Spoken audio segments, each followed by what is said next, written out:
There's a cat over here. There's a cat over there. And the wrong one died. And the wrong one died.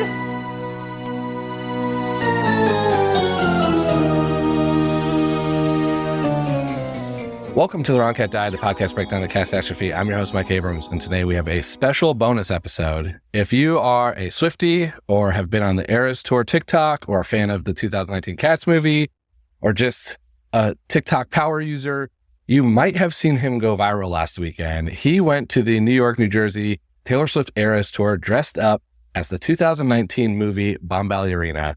And not only that, but Taylor Swift acknowledged him on stage. So I cannot wait to hear the story. So welcome, Nick Rizzo, and thank you for joining me. Oh my God, thank you for having me. This is such an exciting day.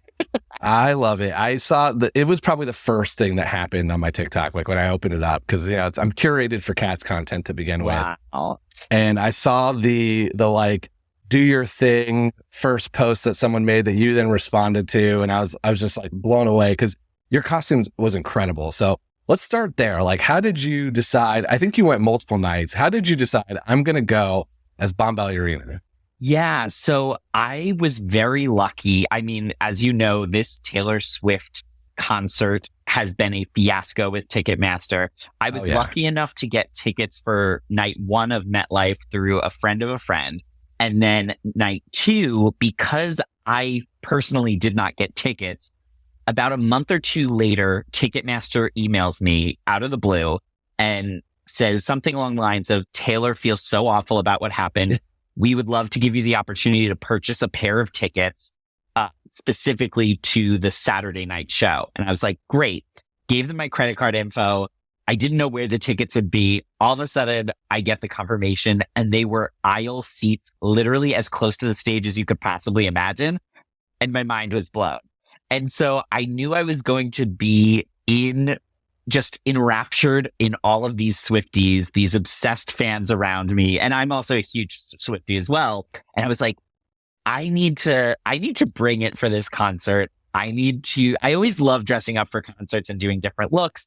But I was like, after going through TikTok for her earlier shows, I was like, I'm seeing a lot of the same costumes and and looks, and I wanted to do something different. And I was thinking to myself, what is something that I have not seen yet on the tour? And I am a huge fan of the 2019 movie Cats. I think I saw it 4 times in theaters, and I immediately, it just hit. And I was like, I have to dress up as Taylor Swift's character from Cats. And from there, I just started spelunking online, and turns out it's really hard to find a Cats bodysuit that replicates what they looked like in the movie. I kept scouring, and all of a sudden I found this random, it was something, I think the website was like costumesmillennial.com, and it was this ginger cat bodysuit, and it looked exactly like Taylor Swift's character Bombalurina in the movie. And I immediately purchased it, even though the website did look I wasn't sure if I was going to be getting this or not. The costume actually shipped from Wuhan, China. It took a month and a half to get delivered. Mm-hmm. I truly did not know if I was going to be getting this. I got it maybe a couple weeks before the concert. It shows up, and it looked just absolutely perfect. So I was like, I have to wear this. That is amazing. So there's a big Cats cosplaying, but they're very traditional. So it's not going to be the 2019 movie. And I'm so glad that you did it because, I did not get to go to the show. I happen to be out of town anyways. Well, I'm in New York, but also the tickets, like to your point, you got lucky you had these like face value opportunities, whereas like they're going for $2,000 for bad seats on the secondary market. So you had the opportunity, but I had not seen anybody do it. And look, Taylor Swift is a legend and her music's amazing, but I'm like, she's still to me now partly Bombalurina. Like I've made a lot of jokes about her and stuff with that related to Cats because she took that role on. I thought she actually did a really good job of that part of the movie. And so I was so happy someone did it. And to see not only that you did it, but then also to get her to react to you on stage and her see you and like someone to catch that moment. Like were you just kind of a fan at the moment, or were you really trying to get her attention of like, hey, look at what I'm doing here? Yeah, I mean, this is probably, it's one of the closest, it's out of all the concerts I've been to in my life, it's definitely one of the times I've been the closest to the stage. And so seeing her so up close and in person, it was overwhelming. I was losing my mind, having so much fun. And then about halfway through the show, she was singing her song August from Folklore, and she's just running around the stage, and she has this flowy dress, and she's just whipping it around, and she comes right to the edge of the stage. And that's where we were. And it really was right place at the right time, because I was on an aisle seat, and then there were these stanchions that were blocking anyone from standing in front of me. So if she looked out in the crowd, the first thing she saw was a gay man in a giant cat suit. So it was very easy to see me, I think, from her vantage point. And so she's doing her thing. She's singing August. And then all of a sudden she looks, and then she like kind of does a double take and sees me. And then there's a beat in the song where she isn't singing, and she just mouths to me, "Oh my God." And we just lock eyes, and I'm like, holy shit, she just saw me. Like, we're having a moment right now. And she keeps singing, but then she goes back to me and she makes a little like purring, clawing motion. And that to me was the ultimate confirmation that she loves cats as much as we do, for all of its imperfections and campiness. And I loved that. I could not believe it, because I did go into the concert thinking, oh, if she did see me, I hope she knows that this is purely out of love, and I'm not trying to troll her or make fun of her in any way, because that movie was such a bomb. But I love that movie so much that I'm just so happy that she got such a kick out of it.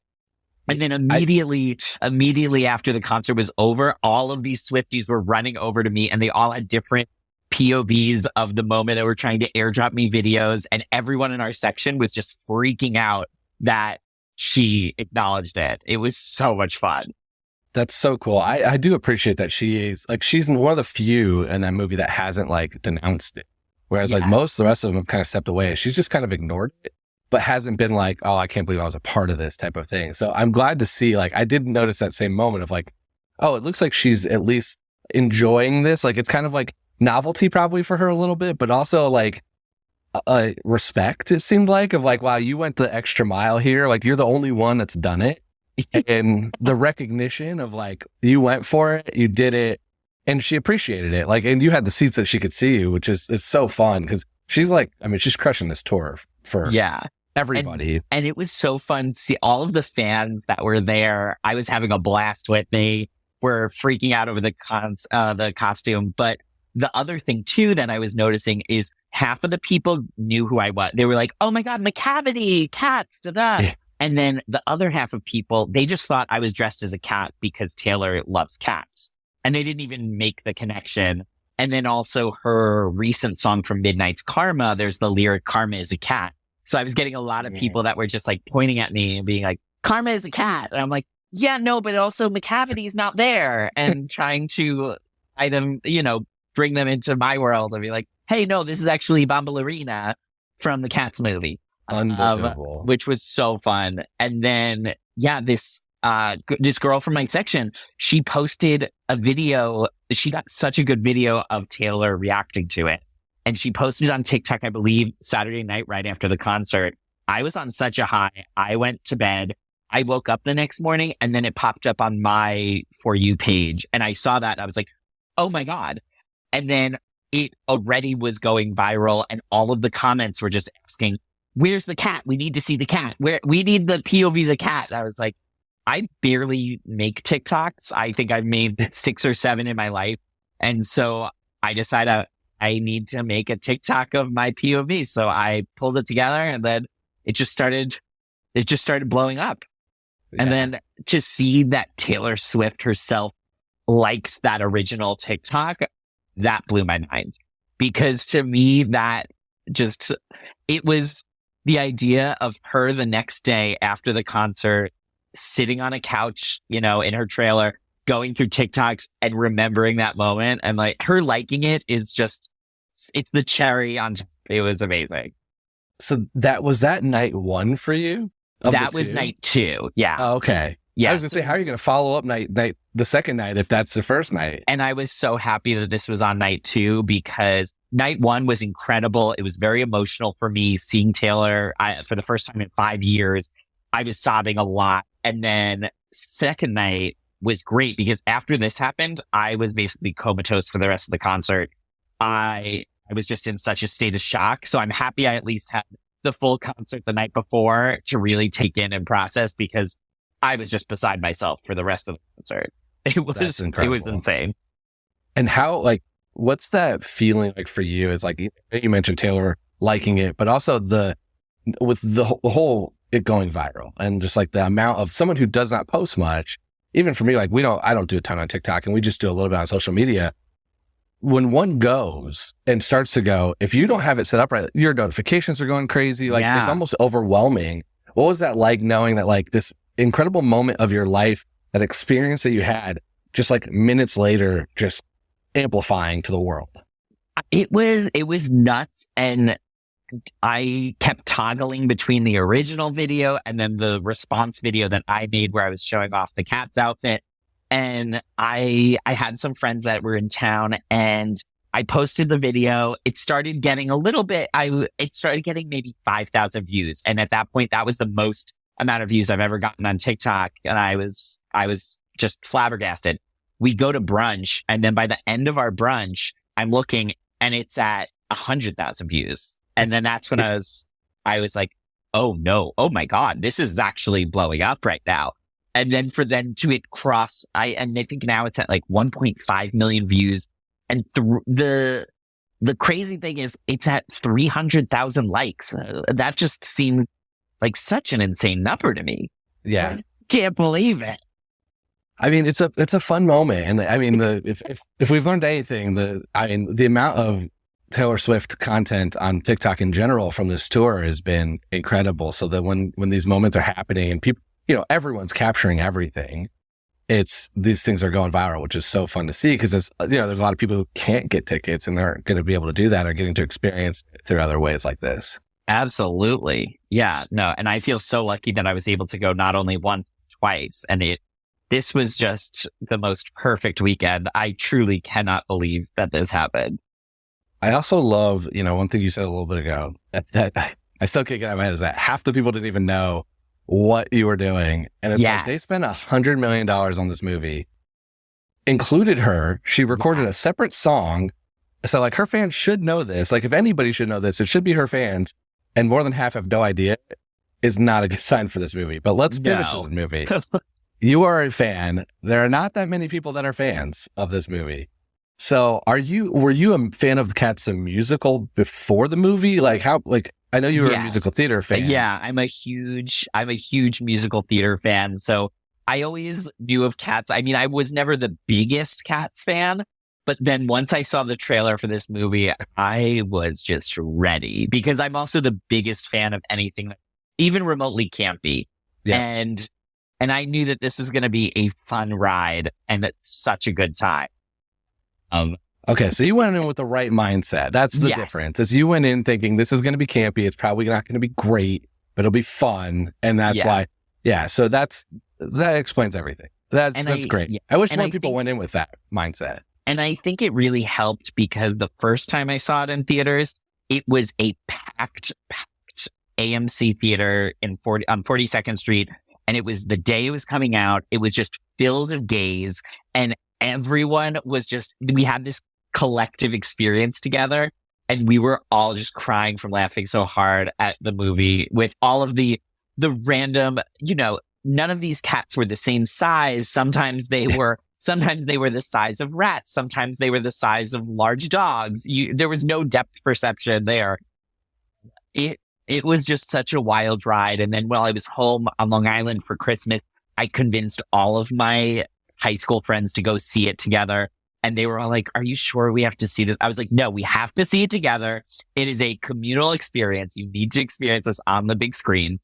And then Alamo Drafthouse started doing Rowdy Cats screenings. So I had to go to one of those, which was just delightful. And from there, then we got COVID and we had this pandemic. And as we were running out of things to watch in the pandemic, I was begging and pleading all of my friends in my bubble in Brooklyn, let's just get wasted and watch Cats, please, please, please. And for the longest time, they refused. And I want to say about August or so was when I broke them down enough for them to be like, fine, there's literally nothing to do. We're in the middle of this pandemic. We will watch Cats with you. And that was also another wonderful experience. So I have so many fond memories of watching that movie.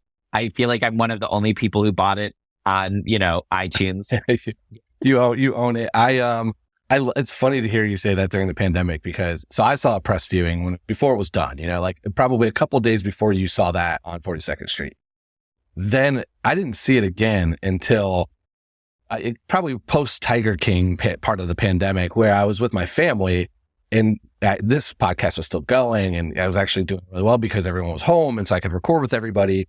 And I was like, y'all probably just need to watch this finally. Same thing. It's like, there's nothing. We've watched everything else.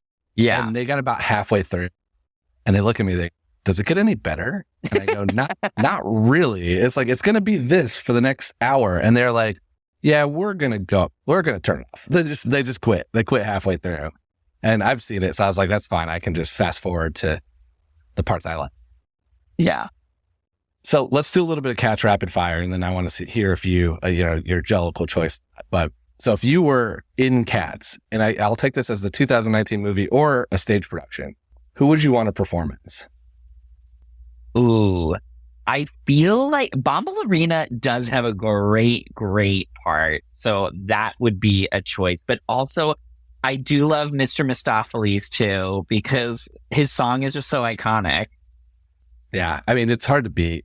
Yeah. Dance number and just, a very memorable one. I agree with the Bombalurina. I think she has such a fun track. Like, you get to sing a very sexual McCavity song, yeah, but you get to be the confident version of that versus playing the very skittish Demeter version of it. So I think Bombalurina and Tugger are the two where you just get to kind of own being confident and fun. So yeah, I agree with there. What's your favorite song from Cats? Ooh, again, McCavity is amazing, but also Skimbleshanks, the railway cat, obsessed. And you can't go wrong with the opening. I just love Jellicle songs for Jellicle Cats. Overture, yeah.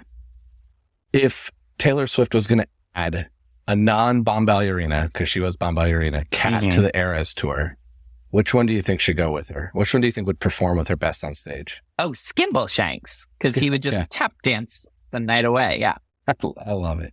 Okay, and then the $1 million question. This whole podcast centers around me thinking Grisabella is not the right Jellicle choice. So the movie's a tough one. I'm not sure the movie makes the best case for Jennifer Hudson, but do you agree or disagree? And if not, who is your Jellicle choice and why? My Jellicle choice would probably be Mr. Mistopheles because he just works so hard. And all of the cats rally around him in a similar way to Grisabella, but also he's not as sad. And I feel like Grisabella, I agree with you that she probably isn't the right choice. And Mr. Mistopheles really turns the entire show around. It's not until his song that everyone starts feeling like, oh my God, these cats, there's upward momentum here. Yeah. I mean, he also, without him, there is no old Deuteronomy to make the choice. He saves him. Yeah, exactly. So as a Mistopheles fan, what did you think of the movie Mistopheles? Because it's very different than the show Mistopheles. I loved the Mr. Mistopheles in the movie. Ooh, interesting. I know. Oh, okay. I thought it was too, he's very, I always think of him as very magical, very showy and fun and yeah. And he seems very timid and kind of shy and I like that though, because then once he was able to really express himself, that you saw that there was a celebration. I enjoyed that, but I get it. Okay. So you like that he got a story basically versus musically doesn't. I was rooting for him.